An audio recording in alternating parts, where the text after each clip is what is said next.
I'm Caroline Ryan. I'm the manager of Carewatch Glasgow, and that is based in the Gorbals area. I'd cared for my dad. My dad had terminal cancer when I was in my early 20s, and because my mum was working full time and all my other family was working, I worked part time. And I looked after my dad. After his demise, I felt like I really wanted a proper career. To be dead honest, I looked at our prospectus from college and I scored off everything that I didn't want to do: hairdressing, beautician, all that stuff. And it left me with nursing and it left me with social care. And I had to think about both of them. In nursing, although it is a great career, I didn't want to begin in and sort of fixing people then never seeing them again. I wanted to build relationships with people and we get through the worst time of their lives and just making it a bit better. I loved it from the get-go. I loved the flexibility. I loved meeting lots of different people. I loved the learning, the development, how care evolves as well. And when I was working with adults with a physical disability, you could work with them for 1 week and then 2 weeks later, their progression, they've changed, their needs have changed. So you always had to really keep on top of everything and had to make sure that you recorded it. It's just one of those jobs that keeps moving and keeps evolving, and it is a great career path for anybody.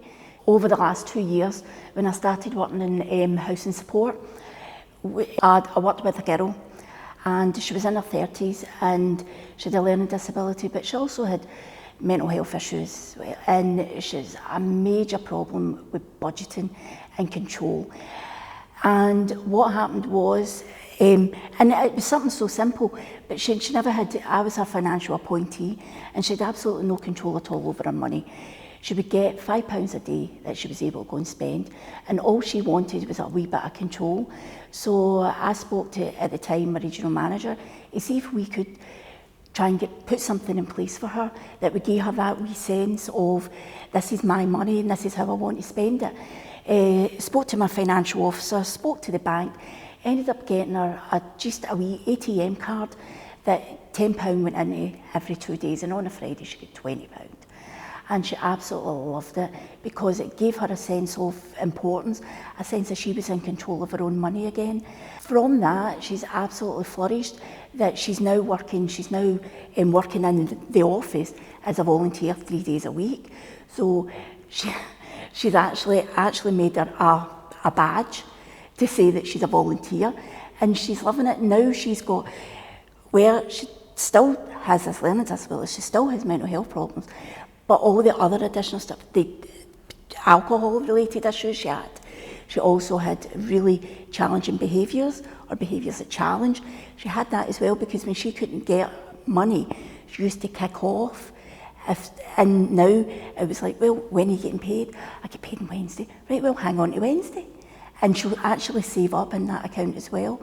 So and she can't get an overdraft because it's one of the minimal accounts that you get for somebody who's young and just learning how to budget.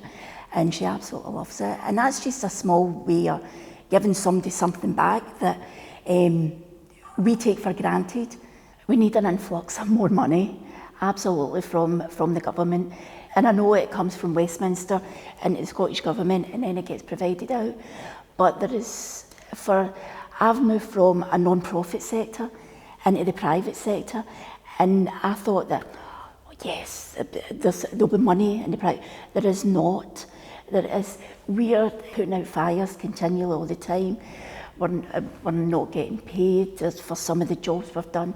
Staff are getting in because we've reduce some people's hours. We're not getting paid for them. But service users still need those hours. So what's happening is staff are still continuing with doing the jobs. We're taking the hit for it because we're not getting paid for it. But we need to finish what we started. When it comes to showering, like one of the girls was out this morning and she's got an hour to shower a lady. That lady can't walk. So we're having to hoist, we're having to do all these different things. And it's impossible to get that shower within an hour, to get somebody ready, breakfast, personal care, but we have to make that work. And already, as I left, she still wasn't back, and that was an hour and a half. Now, and we're going back to say we need more time for her. They're not giving us any more time. As a matter of fact, they took time off her, and She only gets 12 hours a week. They've dropped that at 11 and a half. We're working with the most vulnerable people in society, and people want to stay in their own homes. That's what housing support is, care at home is. Not everybody that's got a medical condition, got a disability, got a learning need, needs to be put into a care home or a nursing home. People are living for longer. People want to stay in their own homes, as they should. It's a human right. But we also need to have the social care to go in and help them. We need the staff.